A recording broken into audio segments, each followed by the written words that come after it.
Critiqué de toutes parts et en bien de points considéré comme responsable majeur de la déliquescence du processus électoral camerounais, dont son manque de transparence, d'équité et de fondement démocratique est mis au banc de devoir se justifier en permanence de ses actions et inactions. C'est en effet en mai 2024, au cours de cette réunion publique déjà tenue sur les mêmes lieux, que l'organe d'organisation des élections au Cameroun et l'ECAM avait sollicité l'appui des Nations Unies pour l'organisation du cycle électoral 2025-2027.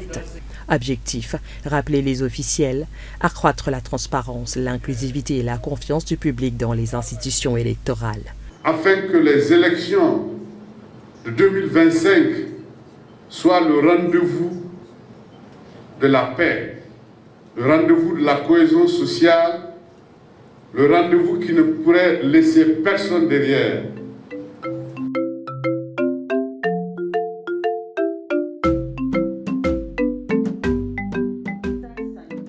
Ce projet ambitieux s'articulait donc autour de plusieurs composantes clés, allant du renforcement institutionnel à la promotion de la participation citoyenne. Le projet se concentre sur le renforcement institutionnel des LECAM à travers des formations techniques et la mise à disposition d'expertises spécialisées. Il fournit également un appui aux autres acteurs du processus électoral, notamment les membres des commissions électorales mixtes, les organisations de la société civile et les médias, tout en apportant un appui à la lutte contre la désinformation.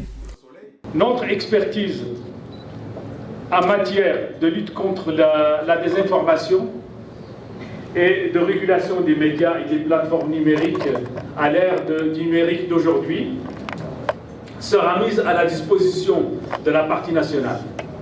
L'UNESCO apportera également son soutien en matière d'inclusion des personnes vulnérables et de renforcement de la participation civique, notamment celle des jeunes et des personnes vulnérables.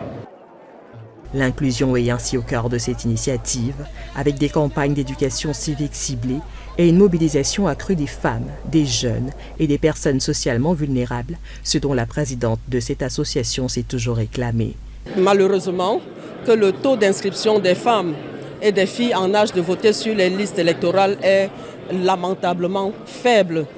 C'est une question qui devient préoccupante dans la mesure où, si nous clamons haut et fort chaque fois que les femmes représentent au moins 51% de la population, il serait important pour les avancées de notre démocratie, pour que cette démocratie soit véritablement inclusive, il serait important que les femmes soient capables de traduire ce poids démographique en poids électoral, en taux de participation aux élections.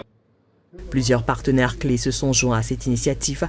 Le Programme des Nations Unies pour le développement, PNUD, joue un rôle de chef de file, assurant la coordination, le renforcement institutionnel et l'assistance technique. ONU Femmes se concentrera sur l'inclusion des femmes dans le processus électoral, tandis que l'UNESCO travaille à l'inclusion de la jeunesse.